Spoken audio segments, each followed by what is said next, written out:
Welcome to this men's conference. We really appreciate you being here. Our first speaker who's going to speak on the shepherd's training, Pastor Troy Drake from Calvary Chapel, Meridian. If you guys would give him a warm welcome.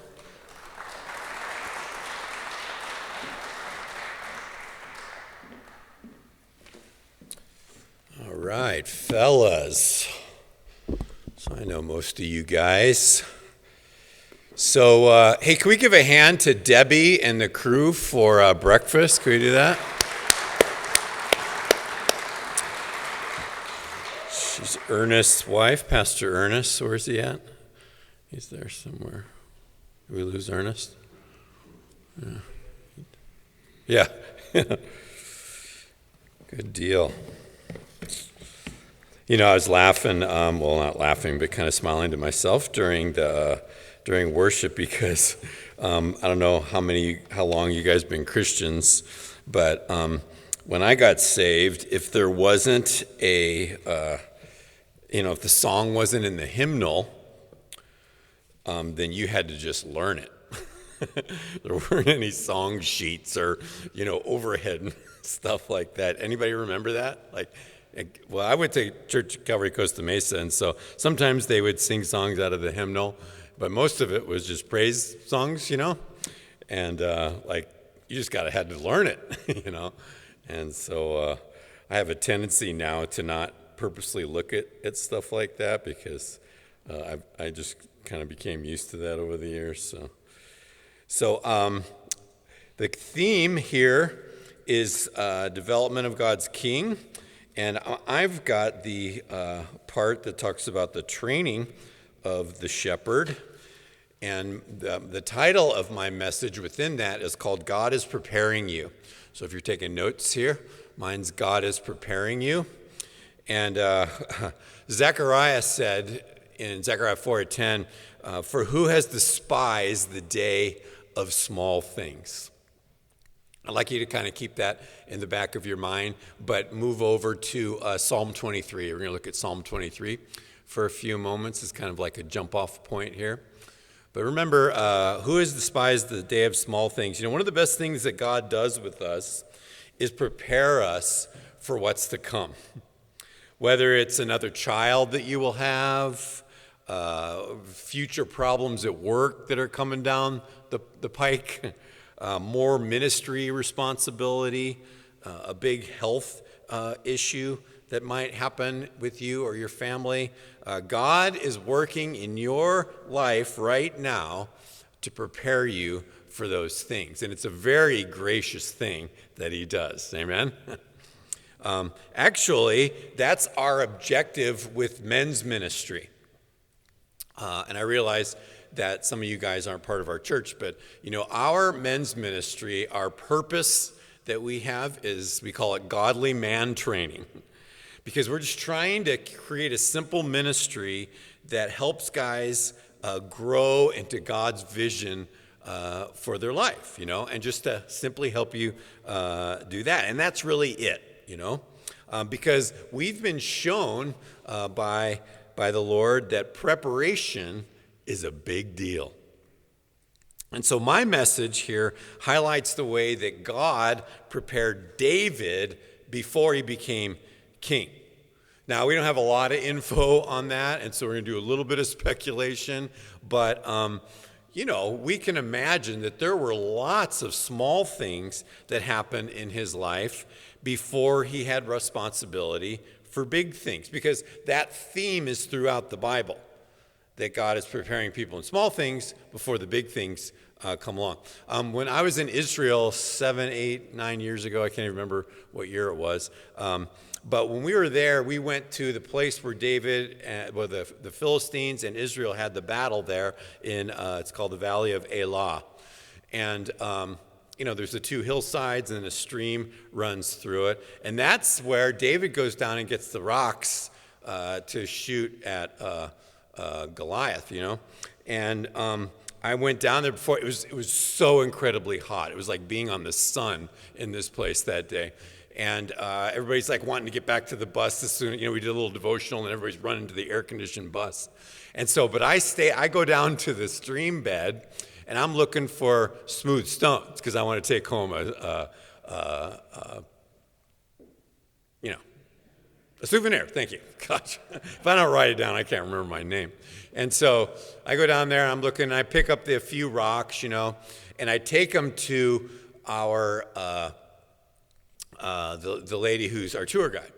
And she's a brilliant archaeologist, Jewish Christian, who's brilliant about historical things and so forth. And I bring him and I show her the rocks. I go, hey, check it out. I got some David stones, And she goes, oh no, those are too big. Go back and get smaller ones. Those are too big. So I go back and I get this one, and I go, how about this one? She goes, yes, that's just like that would fit in the sling, And so I wanted you to see this because this small thing, and my part here isn't the David and Goliath story, but I wanted you to see this because David's life started with small things so that he could do big things. I just wanted to pass it. Kellen, could you come get this and then show it to the guys? It's like hand it around. Came from Israel. I think some guys want to have a lot of responsibility given to them before they spend an appropriate amount of time with small ones. Or maybe guys just don't think that God has been working much in their life. But to me, well, he is. And just to bless you guys today, I think life as a Christian man makes much more sense, and we can yield to God a little bit easier when we know that he's preparing us for things to come. So that's what I'm going to talk about, and I'm going to read here Psalm 23 to kind of have a jump-off point for us. And Psalm 23 goes like this, a psalm of David. The Lord is my shepherd, I shall not want. He makes me to lie down in green pastures. He leads me beside the still waters. He restores my soul. He leads me in the paths of righteousness for his name's sake. Yea, though I walk through the valley of the shadow of death, I will fear no evil, for you are with me. Your rod and your staff, they comfort me. You prepare a table before me in the presence of my enemies. You anoint my head with oil. My cup runs over. Surely goodness and mercy shall follow me all the days of my life, and I will dwell in the house of the Lord forever. I'm not going to do an exposition of this psalm like I usually would when I teach the Bible.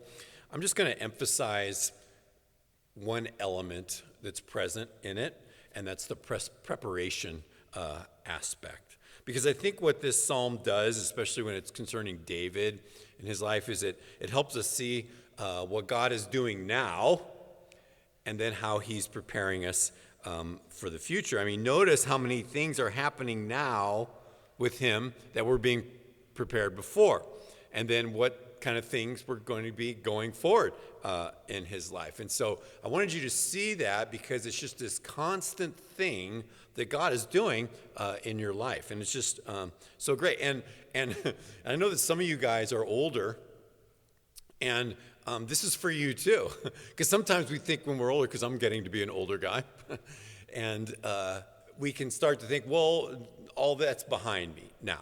And sometimes older dudes check out, because of that. But that's not true. God is not through with you, and there's a lot that he can do in through your life. When David was called into the ministry, he was tending sheep, right? It seems like that's all he was doing, actually. He would watch over them and defend them. And of course, he's alone with the Lord and with his thoughts like every day, all day. And that time out there with the sheep was great training for him as the future king of Israel. A key thing that we can learn from that time of his life is that you have to be faithful with a little before you can be trusted with more. That's why David was out there getting to know God a little bit more each day, being faithful with those lambs and protecting them. His dad was probably watching him to see if he was being faithful with what he was supposed to be doing. And so God also makes this a requirement for various leadership roles in the church. God will prepare you and test you to see if you're faithful. You know, the questions will be answered like, what does he do when things get difficult? Is he a quitter? Does his life measure up to what he says, what he preaches? You know, does he truly care about the sheep, or does he beat the sheep? You know, those kinds of things. I love God's leadership development program. It's the best one there is. And it begins early on. For you young guys, I see there's a couple younger guys here. It starts early. It started early with Dave. He's just a teenager, you know. And so just know this, that God puts you in difficult situations, just like David was put in them, to deepen your trust in Jesus and to strengthen your commitment to him. And you know why? Because he wants you to have a heart like him. You know, years ago, my wife was working as a teacher. She's actually a teacher right now, but at the time it was in a different kind of zone as a teacher, different school, different thing. But she was working as a teacher, and I was working in finance, you know, Monday through Friday, like many of you guys are. And we wanted to do ministry together. And so we at the time felt called to do assisted living outreach, to go into these rest homes, you know. We had found out through our church at the time, Calvary Chapel, Boise, that these homes, these assisted living residences, had people in them who couldn't leave. And the directors of those places, there was a bunch of them, and they wanted church services there on Sunday morning. You guys know that this kind of stuff happens. And so at the time, our church had a Saturday night service, so we would go to that. And then on Sunday mornings, the two of us and our little baby daughter, we would go to these assisted living places and, you know, play some worship and fellowship with them and get them talking to each other and teach them the Bible and pray with them, you know, like I do now on Sunday mornings at our church. It's like the same thing we were doing there, just in a smaller scale. And we would go to a few of them, and we were having the time of our life. But I began to notice that in order for me to be ready on Sunday to do that, that the only time that I could prepare was Saturday. And that was my only free time. And it was, of course, the only time that my friends wanted to do stuff was on Saturday. And so it seemed like if I was going to do it and do it right, I had to actually spend all day practicing guitar and preparing to teach these people. And there were days when I just wanted to do nothing and have a day off, you know. And as a matter of fact, I can remember being frustrated that all my free time was being used up, you know. But what God was doing was just getting me used to sitting in that chair in my office until I got ready to teach those sweet people, you know, that I would learn to undo my selfishness and start to put others' needs in front of my own. Because in my old nature, you guys, just to be transparent with you, in my old nature, I didn't care about other people at all. I don't know about you. You're maybe nicer guys. I could care less about other people. All I cared about was myself. But God loves people, and we come into a relationship with him, and then he starts to teach us to care about people. And here's the thing that I'm kind of getting to here. It's not that we would just say that I did, you know, but actually do something for them. And to me, that's a big part of the preparation, is to get us to care about other people so that it's actually a practical expression of it. And I believe, and why I'm talking about this with you men, is that he's doing something like that with you. It just looks different for you, if you'll let him. Because he'll let you refuse. He'll let you refuse this stuff. But why would you? One of the greatest joys that you can have is use the gifts that God has given you to serve him. I've known lots of guys, and since I've been saved, who seem like they're frustrated in their life, and it's probably because they're resisting God's plan for it. Seems like that's what it is, and he doesn't want you to be like that. I wanted to point out, and I just kind of like grabbed these as I was just like praying about this subject. There's 4 things that we see from David's early life, or from David's life, where God was preparing him all along. Started small, got big, and I want to point them out to you, so if you're taking notes, the first one is he prepared his heart. Number 1, he prepared his heart. David had a big heart.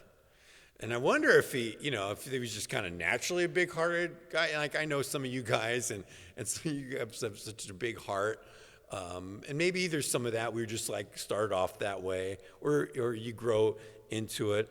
But remember in 1 Samuel 13, when King Saul messed up and he lost,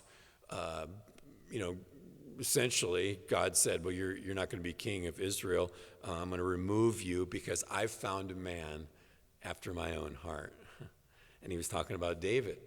Now the thing is, David was just a teenager when he said that. How did he get that? Did his parents have a big influence on his life? I don't know. It could be that he was already spending time out with God alone, and God was working on his heart. And, as we go back to that psalm, those things that we were reading about him, he says, he leads me in the paths of righteousness for his name's sake. Remember, he there in that psalm, he said, you are with me. You comfort me, those kind of things. God's working on his heart all that time. Just a kid, and gave him a heart. The spiritual side of him was being developed, and it's so great. So he prepared his heart. And then secondly, he prepared his endurance. Prepared his endurance, getting that strength through trials. And I mean, the stories about what he encountered with the lions and the bears and stuff like that out there when he was a shepherd boy. But do you know that it was about 15 years between the time Samuel anointed David as king until he actually sat on the throne of Israel? That's a long gap. Even though here he's this teenager and he's been given the promise that he would be king, it took a long time for that actually to materialize. And so he had to have endurance during that time. I'm sure he had no idea that by the time that actually happened, that those years were going to be very difficult. And then the bigger difficult things that would come, like, remember, leading up to him actually assuming the role of the United Kingdom of Israel, that Saul was trying to kill him, and pursuing him hard. And then Absalom later on, one of his sons rebelling, betraying him. So, but early on, what the Lord was doing, preparing him, building that endurance in him. It's so great. The third thing that he prepared him in was grace. Grace. God was putting in David's heart how to handle a crisis, how to love his enemies, how to honor authority. Like Micah said, how to do justly and to love mercy and to walk humbly with his God. And one of the greatest expressions of grace, I think, in the whole Bible, it's kind of my favorite story, maybe my favorite Old Testament anyway, is the story of this guy named Mephibosheth in 2 Samuel chapter 9. I think it's such a picture of God's grace through David. If you remember the story, Saul had a grandson, King Saul had a grandson named Mephibosheth, and he was crippled because there was an accident when he was a kid. And once Saul was out of the way, and he and his son Jonathan were killed in battle, and and now David's the king over Israel, and time had passed and so forth. And one day David said to one of the guys in his leadership team, who in the kingdom, specifically in Saul's family, could I bless? And they're like, well, there's this guy Mephibosheth. He doesn't have much, and he's Saul's grandson, Jonathan's son, and you could bless him. And so David's like, let me bring him over. Let me talk to him. Of course, he shows up and he doesn't know what's going to happen. He's afraid because, in the ancient world, when a new king took over, the previous king, who was an enemy of yours, you killed all of his relatives. So Mephibosheth thinking, this is it for me, And, David starts to say how much he's going to bless the guy and what he wants to do for him. And, he's going to give him all this land and servants to work the land. And he says, and you're going to dine at my table every day for the rest of your life. It's heavy, isn't it? And Mephibosheth's like, I'm a dog. Why do you want to do this for me? And it's such a picture of God's grace in the life of a person. People who don't. Nobody was gracious like that in the ancient world in that situation. Nobody. Even animals. Lions will kill all the previous leaders' cubs. That's what you do, So why not David? Well, because of his preparation in the Lord. God was preparing his heart. He was giving him grace. God was taking a stony heart out of him and putting his heart in David, just like he's doing with you. One other thing that he prepared him for, number 4, is his faith. We don't know exactly when David came to faith in the God of Israel, but he did, and his relationship with God seems to have grown a lot over the years, and starting in those early years as a shepherd. Go back to Psalm 23 again, and the things that it says there. And, he's talking about his relationship with the good shepherd there, with his Lord, and what he's done with him, and how he's been walking with him, and how he's preparing him, and what his relationship is like with him, and the comfort that he gives him. It's so great. God was shaping David for the years and the tasks ahead. He was learning how to serve and how to lead and care for God's people, because God did that to him. And likewise, you're learning these things every day.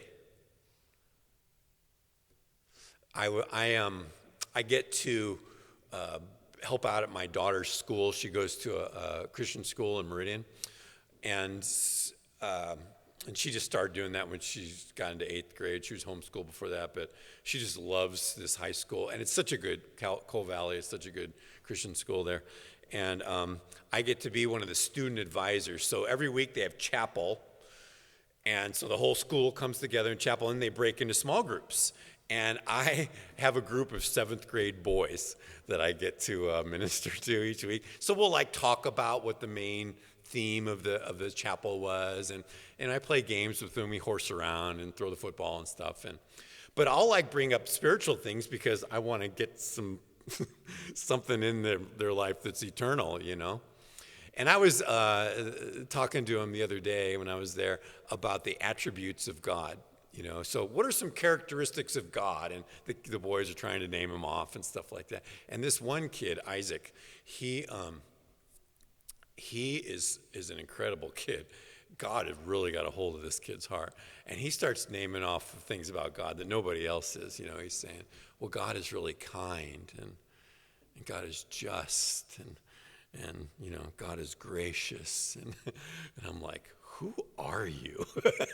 He's just one of those guys that, like David, just God has got a hold of somebody at a young age. And what can God do? He's preparing that kid for something, and is he going to resist it, or is he going to enter into it? It's just such a cool thing to see. So again, I keep coming back to my point, is that you can expect these kinds of preparation to be going on in your life.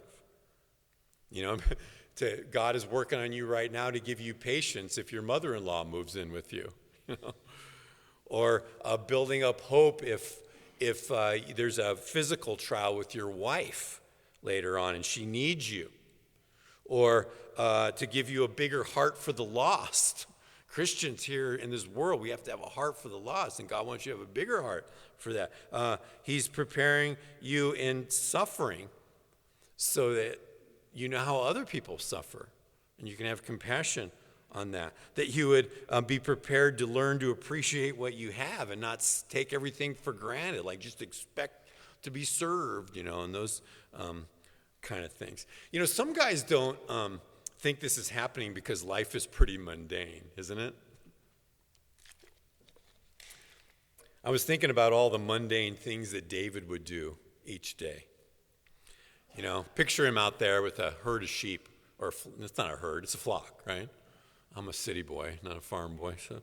So a flock of sheep, he would check them for parasites, Then maybe he would go pray for a while, and then he's out watching for predators, and then he'd maybe sing a song or two, because David's a worship leader.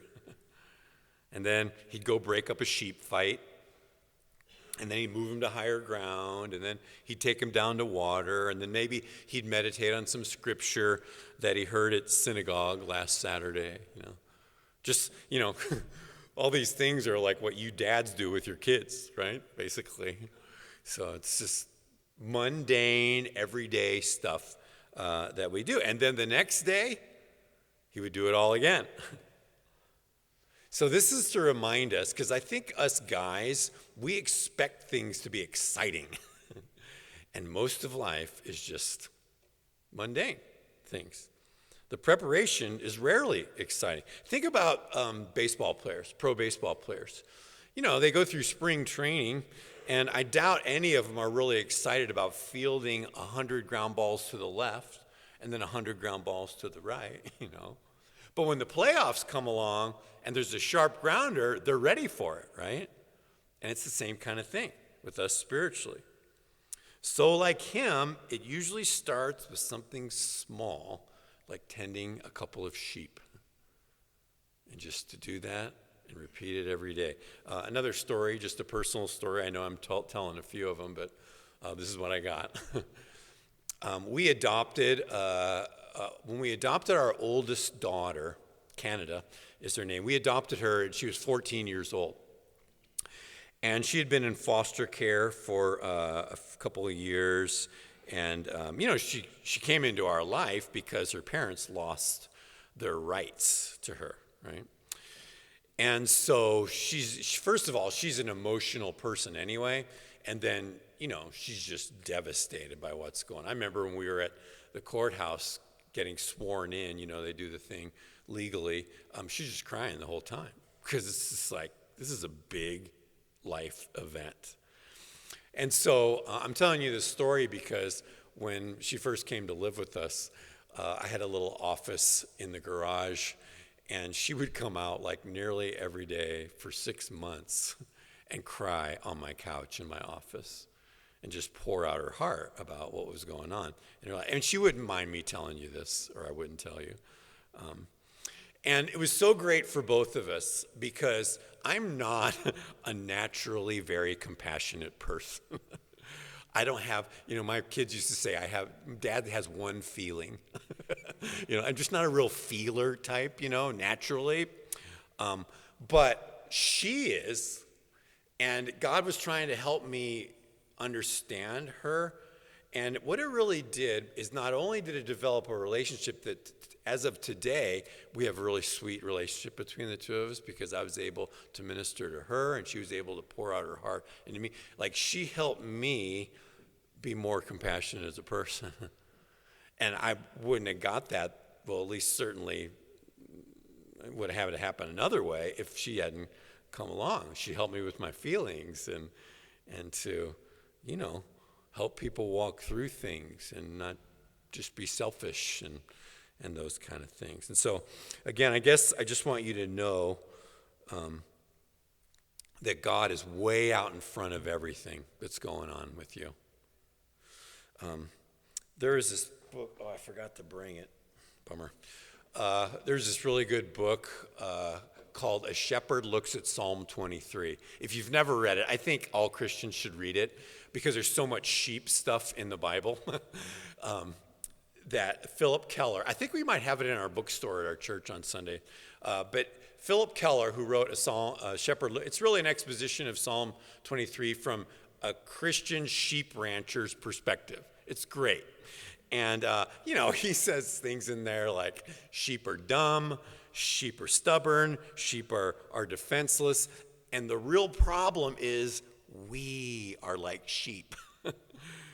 And we don't know what's good for us, and we can't, we need God and, the chief shepherd. And so the good shepherd is preparing us because we don't know what's good for us. Keller mentions in that book that there's this certain kind of fur that would grow in the area. I think he was in Scotland. And he said if the sheep ate it, that it would poison all of them. And so it was potentially fatal. And so him and his family would go and scout out the fields and that his flock would be going to next, and made sure that all those flowers were pulled up, And then they would make sure it had water and good grass and protection from the elements. They would even truck up minerals to prepare the ground for these sheep so that the grass would be more nourishing for them. Now, the reason I'm telling you this is if that guy would do that for animals, imagine how much more God would prepare things in the future for your sake. Because he does. And that's what my exhortation is here, to encourage you in. I'd like for you to look, for the rest of the time that we have here, I'd like for you to look at, turn in the New Testament to 2 Timothy chapter 2. And just continue this idea of preparation and hear what Paul the Apostle has to say about it. 2 Timothy 2, verse 20 and 21. As I said when I started, this is a theme that runs consistently through the Bible, preparation of God's people. Look what Paul told Timothy. But in a great house, there are not only vessels of gold and silver. Hey, can we back up and read this all together? Let's all read it out loud. He said, but in a great house, there are not only vessels of gold and silver, but also of wood and clay, some for honor and some for dishonor. Therefore, if anyone cleanses himself from the latter, he will be a vessel for honor, sanctified and useful for the master, prepared for every good work. That is so awesome. That just sings to me there. Because he's saying in Troy's interpretation here of that God desires to do a lot of good stuff in and through your life. So don't screw it up. He has to prepare the soil like a good gardener. And a key way he does it, he just told us there, he removes dishonorable things from your life. You got to get those out. You got to get those out.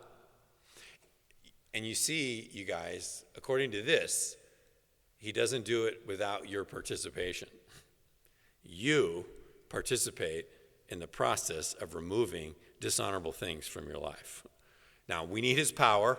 It's his idea. He knows what's right and good and best for you, because we're dumb sheep. But we participate in the process, just like Paul said. When I was in another personal story, when I was in the U.S. Navy, when I was a young man, the big threat that the Navy gave to us at the time was doing something that might get you a bad conduct discharge. All the guys called it a BCD, big chicken dinner. And so, that was the threat. He got a big chicken dinner, kind of thing. And there were things you could do in the Navy to get you a big chicken dinner. And the idea was, if you do this, you're going to ruin your life. So straighten up, do what they say. Obey your commanding officer and things like that. Well, there are things men can do in life to dishonor it. And you guys know what they are. And so what God is doing is he's in the process of sanctifying your life to prepare you for a good work instead. But you got to clear out the other stuff, And so he's going to help you to cleanse yourself from dishonor. Now, sometimes God wants to prepare us, but we aren't cooperating much. That's why Jesus told parables like the one in Luke 12, where it was about a master who went away, and when he returned, he expected to find his servants doing what he said. And he said in the parable, if he comes back and they are doing what he said, they're blessed servants. But what the parable's really about was warning those who did not do it, right? He said when they neglect what God has said and live foolishly or selfishly, he's going to come at a time when they're not expecting it, and it's not going to be good. They're going to have to answer for those things. And so, men, Christian men, should accept the challenge from God, just like David did, to not shirk our role in the community, in our family, and in the church. Sometimes I think guys know they are called to a higher place and sense that God is training them for it, but just don't want to put in the hard work. Or maybe, guys are spending their whole life chasing a perishable crown. You, my friend, you have a higher calling on your life than chasing a perishable crown. Some guys are like, well, I was burned once, so I'm not going to do that again. My nephew, my niece's husband, was a tight end in college, played for a big college sports program. And now he has a podcast that he does that I listen to sometimes. He's really knowledgeable about health and fitness. That's what it's all about, his podcast. And one of the things that he says every once in a while is don't stack losses. It's like, you're trying to get in shape and you have a real bad day eating. Well, don't just give up and say, well, I had a real bad day eating, so I'm not going to do that anymore. That's stacking losses, or whatever the thing is. And that's the physical realm he's talking about there. But in the spiritual realm, and as a man of God, you can stack losses. And God doesn't want us to stack losses. That's why, his mercies are new every morning, aren't they? And so we're not supposed to be like that. And it's really encouraging to me that his mercies are new every morning, and I don't have to stack losses in my life. In Psalm 31:19, David again says, "Oh, how great is your goodness, which you have laid up for those who fear you, which you have prepared for those who trust in you in the presence of the Son of Men." I wanted to quote that because we can surmise that preparation has to do with developing the area of trust in your life with God. That's how David can be so bold with Goliath. That's how he knows to be king over Israel, and how he can be kind to Saul even though Saul hates him. It's because he learned to trust in God. Now, I'm starting to wind down here, but I want to make sure that I mention something, and that's because we can typically think that we are David. Because, he kills a giant and wrestles bears and kills lions, protecting the sheep, and then the message is, go be like David, And I suppose you can draw that conclusion. I've probably taught that. Because, the Bible does say, I can do all things through Christ who strengthens me, right? But if you want to keep it real, we're not David. We're the sheep, right? We're the sheep. I mean, he says he's a sheep, right? In that psalm we read, Psalm 23. In the psalm, God is the shepherd. The sheep is you, me. Good shepherd looks after us. He kills the enemy. He leads us. We just follow him, and in the end, good will happen. And so we just have to listen and obey. It's very simple. I was talking to Scott Phillips back there the other day, and he said something really awesome. We were talking about like, what the Lord was doing. I think he said he was praying about what to do next in his life and those kind of things, like what God was, what ministry he wanted him to pursue or whatever. And he said, then the Lord just showed me, look, Scott, I put something in front of you. Just do that. And that was so, like, that just spoke to me. I know it's speaking to him. And I hope that's how we're prepared. God just says, look, I've put something in front of you. Just do that, and then I'll put something else and something else, And so we don't really have to worry about it too much. That's why Paul said in Ephesians 2:10 that we were prepared beforehand for good works so that we would walk in them. Just walk in them, So, God is preparing you to respond to things that come your way in a godly manner. Maybe you have some financial stress now or in the future. God is preparing you how to respond to that. It could be that you're being prepared to handle hardship. A few of us were just praying over our adult children that are struggling with things right now. One of my children is struggling with spiritual things. And God could be preparing. I know God was preparing me for that before. And maybe he's preparing someone else here. For that. Or he's preparing you to be a forgiving person if somebody really hurts you bad. Because people do that, How to find joy when things are not that great. Because they're not always great. God's great, but situations aren't always great. So to wrap up, just a couple closing things here. Whether you realize it or not, you are learning the ropes today in preparation for tomorrow. So, please, like Zechariah said, don't despise the day of small things. Because it's preparation for you. Learn to appreciate what God is doing right now to prepare you. So with that, I want to pray for you, but I want to pray with the question. What do you think God is preparing you for? Is there something that's going on in your life that he prepared you before? And maybe it's really blessed you, or perhaps you weren't paying enough attention to it and now it's more difficult than it needs to be. There's a lot of things that the Lord, he knows the beginning from the end. And so we ought to look to him when it comes to these things. So I want to pray for you, and then I'll turn it over. I guess we're going to have a break after this. So let me pray for you guys, okay?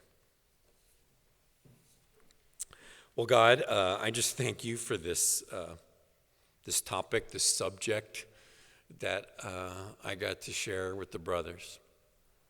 And I pray that we would grow in our trust that you are so wise in preparing things for us. We don't know what the future holds, but we know who holds the future. And it's you, Jesus. And for that, we are so grateful. And we can just simply follow you and trust you and just, minister to that situation that's in front of us, that the next thing, you've already probably urged us to, invest in this thing financially, or go talk to that guy, or pray for that person, and spend more time with our wife, focus on reading our Bible more, whatever it is. You've set it in front of us, and now, Lord, you said it's our turn. So I just pray for these guys, and they would just develop a sweeter fellowship with you, so that it would just help them in the days to come. This is a difficult place that we live in sometimes, and you just want to help us walk in these quote unquote evil days. So anyway, Lord, I just pray that your Spirit would be upon my brothers for the things to come. In Jesus' name we pray. Amen. God bless you guys.